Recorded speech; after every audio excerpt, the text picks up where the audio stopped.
إن الحمد لله نحمده ونستعينه ونستغفره ونعوذ بالله من شرور أنفسنا وسيئات أعمالنا من يهده الله فلا مضل له ومن يضلل فلا هادي له وأشهد أن لا إله إلا الله وحده لا شريك له وأشهد أن محمدا عبده ورسوله يا أيها الذين آمنوا اتقوا الله حق تقاته ولا تموتن إلا وأنتم مسلمون يا أيها الناس اتقوا ربكم الذي خلقكم من نفس واحدة وخلق منها زوجها وبث منهما رجالا كثيرا ونساء واتقوا الله الذي تساءلون به والأرحام إن الله كان عليكم رقيبا يا أيها الذين آمنوا اتقوا الله وقولوا قولا سديدا يصلح لكم أعمالكم ويغفر لكم ذنوبكم ومن يطع الله ورسوله فقد فاز فوزا عظيما أما بعد فإن خير الهدى كتاب الله وخير الهدى هدى نبينا محمد صلى الله عليه وسلم وشر الأمور محدثاتها فإن كل محدثة في الدين بدعة وكل بدعة ضلالة. Hadirin jamaah Jumat yang dimuliakan Allah Subhanahu wa taala. Syukur alhamdulillah, layak kita haturkan kehadirat Allah Azza wa Jalla. Dialah zat yang memberikan kita hidayah untuk bisa meniti jalan Islam, menjadi seorang muslim ahlu sunnah. Allah Subhanahu wa taala berfirman, "Yauma tabyaddu wujuhun wa taswaddu wujuh." Pada hari kiamat kelak ada manusia yang wajahnya berubah menjadi putih dan ada manusia yang wajahnya berubah menjadi hitam. Allah mengumpulkan mereka sesuai dengan latar belakang agamanya. Menurut tafsir yang disampaikan oleh Ibnu Umar dan juga disampaikan oleh Ibnu Abbas radhiyallahu taala anhuma, yang dimaksud dengan yauma tabyaddu wujuhun ay yauma tabyaddu wujuhu ahli sunnati wal jamaah wa taswaddu wujuhu ahli bid'ah wal furqah. Kelak di hari kiamat wajahnya ahlus sunnah wal jamaah akan diubah oleh Allah Subhanahu wa taala menjadi putih, sehingga bagian dari ciri mereka Allah Subhanahu wa taala jadikan hidayah sunnah menjadi sumber penerang bagi mereka kelak di hari kiamat. Hadirin yang dimuliakan Allah Subhanahu wa taala, Ibnu Mas'ud radhiyallahu anhu pernah menyebutkan, "Antum fi zamanin katsirun fihi ulama'ukum wa qalilun fihi khutaba'ukum." Kalian saat ini berada di satu zaman, ulama'nya banyak, yang pintar bicara enggak banyak. Wa sayati 'alan nasi zamanun katsirun fihi khutaba'uhum wa qalilun fihi ulama'uhum. Dan akan satu datang di satu masa, di mana ada banyak ahli bicara namun sedikit ulamanya. Jamaah dimuliakan Allah Subhanahu wa taala, ketika kita belajar agama, hakikatnya kita sedang membangun ideologi. Dan pada saat kita membangun ideologi, tentu saja pengaruh dari guru sangat luar biasa. Karena itulah para ulama mereka menekankan, sebelum kita belajar agama, maka langkah yang pertama yang harus dilakukan adalah pastikan bahwasanya guru yang kita jadikan sebagai narasumber adalah orang yang baik. Imam Muhammad bin Sirin, seorang ulama tabi'in, pernah mengatakan, "Al-ilmu minad din, fandur amman ta'khuduna dinakum." Sesungguhnya ilmu itu bagian dari agama. Karena hakikat orang yang belajar ilmu agama, dia sedang membangun ideologi yang ada pada dirinya. Fandur amman ta'khuduna dinakum. Karena itu perhatikan dari siapa kalian mengambil sumber agama kalian. Sehingga tidak semua orang yang pintar berbicara masalah agama dia layak untuk dijadikan sebagai guru agama. Karena ada sebagian orang yang barangkali dia mungkin kurang pintar dalam menyampaikan sesuatu, padahal sebenarnya dia adalah orang yang bertakwa.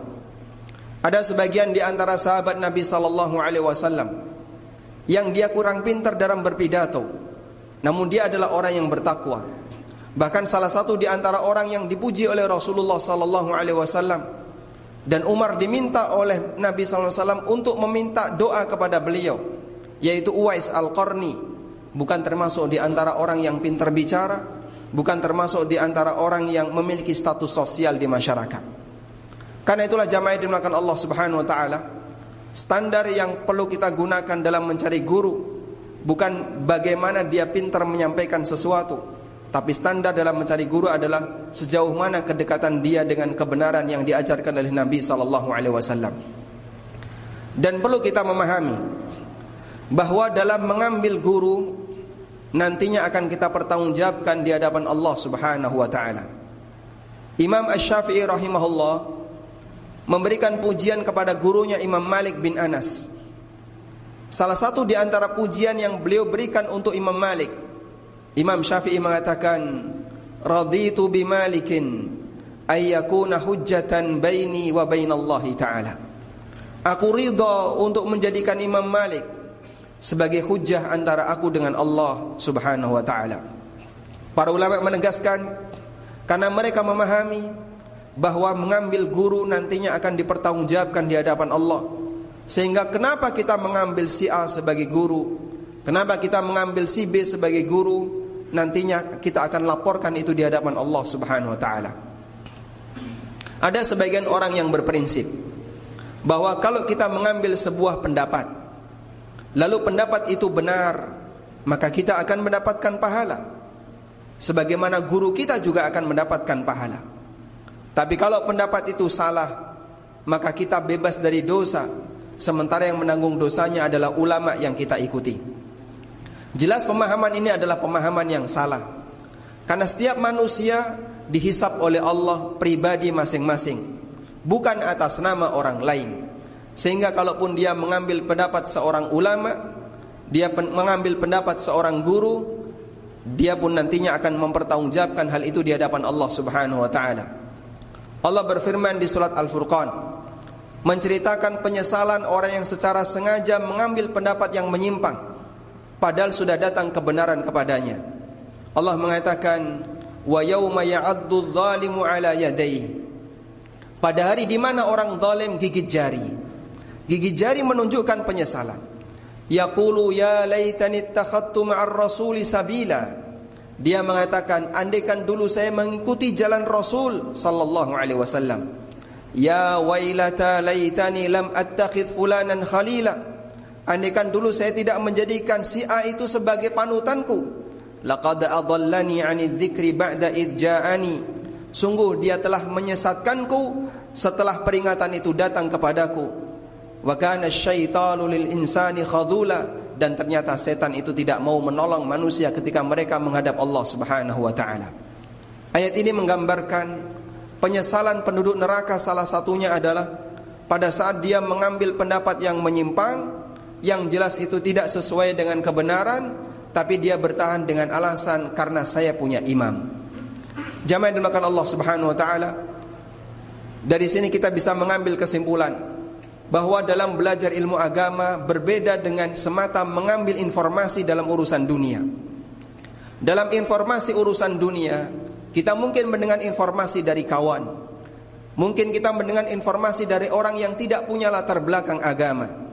Tapi dalam masalah ini Anda boleh menerima dan Anda boleh menolak. Tapi untuk urusan agama ada batasan yang lebih ketat. Karena itulah para ulama menasihatkan, sebelum belajar kepada tokoh tertentu, pelajari latar belakangnya, kenali siapa dia, agar nantinya ketika kita menghadap Allah Subhanahu wa taala, kita siap untuk memberikan jawaban kenapa Anda memilih si A sebagai guru Anda. Kita memohon kepada Allah Subhanahu wa taala, semoga Allah melimpahkan hidayah kepada kita dan membukakan pintu bagi kita untuk bisa belajar agama ini dengan benar, sehingga bisa menjadi bekal kita agar mendapatkan keselamatan kelak di yaumil akhir. Aqulu qawli hadza wa astaghfirullah.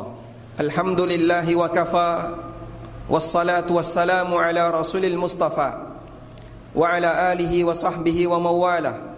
Wa ashhadu an la ilaha illallah wahdahu la syarika lah. Wa ashhadu anna Muhammadan abduhu wa rasuluh. Salawatu rabbi wa salamu alaihi wa ala alihi wa ashabihi wa man tabi'ahum bi ihsanin ila yaumiddin. Hadirin jamaah Jumat yang dimuliakan Allah Subhanahu wa taala. salah satu di antara fenomena akhir zaman yang pernah disampaikan oleh Nabi sallallahu alaihi wasallam adalah munculnya orang yang memiliki kepribadian jauh dari agama. Bahkan dia punya pemahaman liberal yang meyakini bahwa semua agama itu sama. Tapi dia punya posisi dan berpidato di hadapan masyarakat atas nama agama. Disebutkan dalam hadis riwayat Abu Dawud dengan status hadis yang sahih. Rasulullah sallallahu alaihi wasallam bersabda, "Sayati 'alan nasi zamanun yukhawwanu fiha al-amin wa yusaddaqu fiha al-kha'in wa yatakallamu fihi ar-ruwaybidah." Akan datang satu zaman yusaddaqu fiha al-kadhib wa yukadzdzabu fiha as-sadiq. Orang yang jujur dianggap pendusta, pendusta dianggap orang yang jujur. Wa yukhawwanu fiha al-amin wa yu'tamanu fiha al-kha'in. Orang yang amanah dianggap pengkhianat dan orang pengkhianat dikasih amanah. Wa yatakallamu fihi ar-ruwaybidah. Dan ada manusia ruwaybidah yang berbicara di depan umum. Maka para sahabat bertanya kepada Nabi sallallahu alaihi wasallam, "Man hum ya Rasulullah?" Siapakah yang dimaksud ruwaybidah itu ya Rasulullah? Kemudian Nabi sallallahu alaihi wasallam bersabda, "Ar-rajulu tafah yatakallamu fi mas'alatil 'ammah." Orang yang tidak memiliki latar belakang agama yang baik, namun dia berbicara masalah umat, dia berbicara masalah yang penting bagi umat. Sehingga Anda bisa bayangkan manusia semacam ini ketika bicara masalah agama, tentu saja dia akan berbicara bukan atas dasar Al-Quran dan Sunnah, tapi atas dasar pemahamannya yang mungkin terpengaruh dengan pemahaman yang menyimpang, terpengaruh dengan pemahaman liberal maupun yang lainnya. Kita memohon kepada Allah Subhanahu wa ta'ala, semoga Allah ta'ala membukakan untuk kita jalan menuju kebenaran, dan salah satunya adalah memberikan anugerah kepada kita seorang guru yang baik yang bisa membimbing kita untuk belajar ilmu agama dengan benar. Sebagaimana yang disampaikan oleh salah seorang ulama tabi'in, Ayyub As-Sikhtiyani, beliau mengatakan, "Inna min ikramillahi ta'ala li'ibadihi."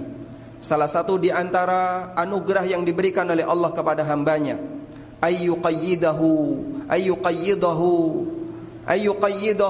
bi ustadin saleh. Allah Subhanahu wa ta'ala berikan kepadanya seorang guru yang baik setelah dia mendapatkan hidayah untuk masuk Islam.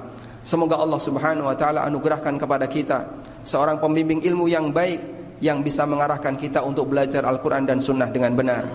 Allahumma salli ala Muhammad wa ala ali Muhammad kama sallaita ala Ibrahim wa ala ali Ibrahim innaka Hamidum Majid. Allahumma ighfir lil mu'minina wal mu'minat wal muslimina wal muslimat al-ahya'i minhum wal amwat innaka sami'un qaribun mujibu da'awat ya qadiyal hajat. Rabbana ighfir lana wa li ikhwanina alladhina sabaquna bil iman wa la taj'al fi qulubina ghillan lil ladzina amanu rabbana innaka ra'ufur rahim. Rabbana atina fid dunya hasanah wa fil akhirati hasanah wa qina adzaban nar. Wa sallallahu ala nabiyyina Muhammadin wa ala alihi wa sahbihi wa sallam. Wa akhiru da'wana anil hamdulillahi rabbil alamin wa qumu ila salatikum.